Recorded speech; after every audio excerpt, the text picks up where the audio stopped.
లైబ్రరీకి స్వాగతం. తన పతిభక్తి కారణంగా వృద్ధుడు అంధుడు అయిన భర్త యవ్వనవంతుడు ఆరోగ్యవంతుడిగా మారడానికి కారణమైన సుకన్య గురించి ఈరోజు తెలుసుకుందాం.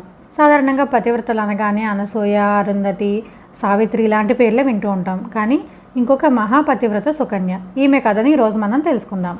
సర్యాతి మహారాజుకు లేక కలిగిన గారాల పుత్రికే సుకన్య. ఆ సర్యాతి మహారాజు పాలించే నగరానికి దగ్గరలోనే ఒక సరస్సు ఉంది. అది హంసలు, చక్రవాకాలకి నిలయమై ఎంతో సుందరమైన ప్రకృతితో అలరారుతోంది. ఆ సరస్సుకు దగ్గరలోనే భృగువంశస్థుడైన చవన మహర్షి తపస్సు చేసుకునేవాడు. మౌనవ్రతం పాటిస్తూ నిద్రాహారాలు మాని ఇంద్రియ నిగ్రహంతో అతను గొప్ప తపస్సు చేస్తూ ఉన్నాడు. అతనిపై పుట్ట పెరిగిపోయింది. ఆ పుట్టలో నుంచి అతని కన్నులు మాత్రమే కనబడుతున్నాయి. ఒకరోజు సుకన్య తన చెలికత్తెలతో కలిసి ఆ ప్రాంతానికి విహారానికి వచ్చింది.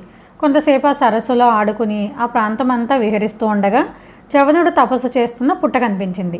ఆ పుట్ట లోపల నుంచి దివ్యకాంతితో 2 జ్యోతులు కనిపించాయి. ఇందాక చెప్పాను కదా, అతని కళ్ళు మాత్రమే కనిపిస్తున్నాయని. కానీ ఆమెకు అవి కళ్ళలా కాకుండా మిణుగురు పురుగుల్లా మెరుస్తూ కనిపించాయన్నమాట. ఆమె అవేంటో అని చెప్పి ఆశ్చర్యపడి బాల్య సహజమైన చాపల్యంతో ఒక పుల్లతో ఆ జ్యోతుల్ని పొడవబోయింది. పుట్ట లోపల నుంచి వద్దు వద్దు అనే శబ్దం వినిపించినా ఆమె అర్థం చేసుకోలేదు. తనకు తెలియక అవేంటో చూద్దాం అన్నట్టుగా పుల్లతో ఆ రెండింటినీ పొడిచిందనమాట. అవి చవన మహర్షి నేత్రాలకు గుచ్చుకొని ఆయనకు బాధ కలిగి ఆయనకి చూపుపోయింది. అయినా కూడా ఆ మహర్షి బాధను లెక్క చేయకుండా తపస్సు కొనసాగించాడు. కాకపోతే అతను గొప్ప మహర్షి కాబట్టి అతనికి జరిగిన అపరాధానికి ఫలితంగా పట్టణంలో ఉన్న రాజు, మంత్రులు, సైనికులు, ప్రజలు వీరందరికీ కూడా మలమూత్రాలు ఆగిపోయాయి అన్నమాట. దాంతో వారందరికీ చాలా బాధ కలిగింది. ఇంత ఆకస్మికంగా ఇలా జరగడానికి కారణం ఏమిటి అని ఆలోచించి, మన నగరానికి వెలుపల చవన మహర్షి తపస్సు చేస్తున్నారు కదా, ఆయనకు ఎవరైనా అపరాధం తలపెట్టారేమో, ఒకసారి వెళ్ళి చూసిరండి అని సర్యాతి మహారాజు భటుల్ని ఆజ్ఞాపించాడు. ఈ విషయం సుకన్య వరకు చేరింది. ఆమె తన తండ్రి దగ్గరికి వెళ్ళి తెలియక తను చేసిన అకృత్యాన్ని తండ్రికి చెప్పింది. దాంతో వెంటనే సర్యాతి మహారాజు మంత్రి, పురోహితుల్ని వెంట పెట్టుకుని ఆ తపోవనానికి వెళ్ళి మహర్షి పాదాలపై పడ్డాడు. నా కుమార్తె తెలియక చేసిన అపరాధాన్ని క్షమించవలసిందిగా ప్రార్థించాడు. అప్పుడు చవన మహర్షి, నాకు మీపై కానీ మీ కూతురుపై కానీ ఎటువంటి కోపం లేదు. నేను కావాలని కూడా మిమ్మల్ని ఎవరిని బాధ పెట్టలేదు. కానీ నా తప ప్రభావం వల్ల నాకు కలిగిన బాధ మీ అందరికీ కూడా వచ్చింది అని అంటాడు. దీనికి పరిహారంగా నేను ఏం చేయను అని రాజు అడిగినప్పుడు, ఇప్పటి వరకు నేను ముసలివాడిని మాత్రమే కాబట్టి ఎలాగోలా నా పనులు చేసుకున్నాను. ఇప్పుడు నాకు కళ్ళు కూడా కనపడవు కాబట్టి నాకు ఒకరు సహాయం కావాలి. అలా అని మీరు పరిచారకుని పంపించిన వాళ్ళు సొంత వాళ్ళలా చేయరు కాబట్టి మీ కూతురిని నాకు ఇచ్చి వివాహం చేయండి అని అడిగాడు. దానికి సర్యాతి మహారాజు చాలా చింతించి తను ఎంతో అపురూపంగా పెంచుకున్న కూతుర్ని అంధుడు, వృద్ధుడు అయిన మహర్షికిచ్చి ఎలా వివాహం చేయను అని బాధపడుతుండగా ఈ సంగతి తెలిసిన సుకన్య తనకు తానై మహర్షిని వివాహం చేసుకుంటానని ముందుకు వచ్చింది.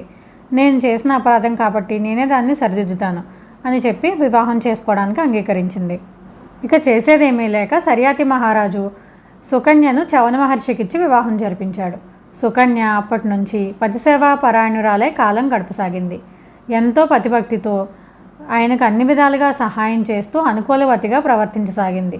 ఇలా ఉండగా ఒకరోజు ఆమె పాతివ్రత్యాన్ని పరీక్షించాలని అశ్విని దేవతలు భూమి మీదకు దిగి వచ్చారు. ఆ సమయంలో సుకన్య సరస్సులో స్నానం చేయడానికి వెళ్ళి తిరిగి వస్తుండగా వీళ్ళు ఆమెను ఆపి, నీవెవరు, నీ తండ్రి ఎవరు, రాకుమార్తెలా ఉన్నావు, ఇలా ఏ పరివారం లేకుండా ఒంటరిగా ఈ సరస్సులో స్నానానికి వచ్చావేమిటి, నీ భర్త ఎవరు, నీ వృత్తాంతం చెప్పు అని అన్నారు. అప్పుడు ఆమె తన వృత్తాంతం అంతా వివరించి మా ఆశ్రమానికి వచ్చి మా ఆతిథ్యం స్వీకరించండి అని అన్నది. అప్పుడు వాళ్ళు, ఇంత సుకుమారంగా సుందరంగా ఉన్న నిన్ను ఈ ముసలివాడు, గుడ్డివాడు అయిన వ్యక్తికి ఇచ్చి నీ తండ్రి ఎలా పెళ్లి చేశాడో అర్థం కావట్లేదు. నిన్ను చూస్తుంటే చాలా జాలిగా ఉంది. అడవిగాచిన వెన్నెల్లా నీ జీవితం అంతా వృధా అయిపోతుంది. భర్తతో, పిల్లలతో సంతోషంగా గడపాల్సిన నీ కాలం అంతా కూడా ఇలా ఆశ్రమవాస కష్టాలతో గడిచిపోతుంది. మా ఇద్దరిలో ఒకరిని వరించు, దివ్య భోగాలతో సుఖంగా ఉండేలా చేస్తాము అని ఆమెను ప్రలోభపెట్టారు. ఆ మాటలు విన్న వెంటనే సుకన్య తన చెవులు మూసుకుని భర్తను మనసులో తలుచుకుంది. దేవతలైన మీరు నాతో ఇలా మాట్లాడడం భావ్యం కాదు. ఇది ధర్మ విరుద్ధం. మీరు వచ్చిన దారినే వెళ్ళిపోండి, లేకపోతే మిమ్మల్ని ఇప్పుడే శపించగలను అని అంది. దాంతో వాళ్ళు, శాంతించు, నీ పతిభక్తికి మాకు చాలా సంతోషంగా ఉంది. నీ భర్తను మేము ఆరోగ్యవంతుడిగా చేస్తాము. నీ భర్త దగ్గరకు తీసుకువెళ్ళు అని అన్నారు.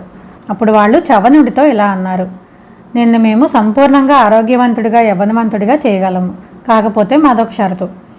నువ్వు మాతో పాటు సరస్సులో దిగి మునిగిన తర్వాత మేమిద్దరము కూడా నీ రూపంలోనే బయటకు వస్తాము. అప్పుడు మన ముగ్గురిలోనూ కూడా తన భర్త ఎవరనేది ఆమె గుర్తించాల్సి వస్తుంది. ఒకవేళ అలా గుర్తించలేక వేరొకరి మెడలో దండ వేస్తే కనుక వారితోనే తను ఉండాల్సి ఉంటుంది అని చెప్పి షరతు పెట్టారనమాట. దానికి సుకన్య భయపడింది, ఇదేంటి వీళ్ళు ఇలాంటి షరతు పెట్టారు అని. కానీ చవనుడు మాత్రం చాలా ధైర్యంగా ఉన్నాడు. ఎందుకంటే అతనికి తన భార్య యొక్క పాతివ్రత్యం పైన బాగా నమ్మకం అనమాట. తను తప్పకుండా గుర్తించగలుగుతుంది నన్ను అని అనుకున్నాడు. దానికి ఒప్పుకున్నాడు అనమాట. అప్పుడు వాళ్ళు చవనుడిని తీసుకుని సరస్సు వద్దకు వెళ్ళి దానిలో మునిగారనమాట. ముగ్గురు మునిగి పైకి వచ్చేసరికి ముగ్గురు చవనుడు రూపంలోనే ఉన్నారు. అప్పుడు సుకన్య అమ్మవారిని ప్రార్థించి, అమ్మ నువ్వే నాకు సహాయం చేయాలి, నేను ఇన్నాళ్ళు నా భర్తను ఎంతో భక్తితో శ్రద్ధతో సేవించిన దాన్నైతే, నేను నిజమైన పతివ్రతనైతే నాకు నా భర్తను గుర్తించే శక్తిని ప్రసాదించు అని వేడుకుంది. అప్పుడు ఆ పరమేశ్వరి సుకన్యకు తన భర్తను గుర్తించే శక్తి ఇచ్చిందనమాట. వెంటనే ఆమె తన భర్త ఎవరో గుర్తించింది. ఆమె పాతివ్రత్యానికి సంతోషించిన అశ్విని దేవతలు తమ నిజ రూపాల్లోకి వచ్చారు. అలా చవనుడు ఆరోగ్యవంతుడిగా యవ్వన్వంతుడిగా అయ్యాడనమాట. అప్పుడు అతను అశ్విని దేవతలిద్దరినీ తన ఆశ్రమానికి తీసుకెళ్లి అతిథి మర్యాదలు చేసి యజ్ఞ సమయాల్లో సోమపానం చేసే అర్హతను అశ్విని దేవతలకు వరంగా అనుగ్రహించాడు. భర్త అంధుడు వృద్ధుడు అయినప్పటికీ కూడా అతన్నే దైవంగా భావించి సేవించింది సుకన్య. అందంగా ఆరోగ్యంగా ఉన్న అశ్విని దేవతలు వచ్చి ఆమెను ప్రలోభ పెట్టినా కూడా ఆమె లొంగలేదు. తన పాతివ్రత్యంతో తన భర్తను ఆరోగ్యవంతుడిగా మారడానికి కారణమైంది. అందుకే ఆమెను పతివ్రతల్లో చేర్చారు. ఈ కథ మనకు మహాభారతంలోని ఆది పర్వంలో కనిపిస్తుంది. మరో ఆసక్తికరమైన వీడియోతో మళ్ళీ కలుద్దాం. సర్వే జనా సుఖినో భవంతు.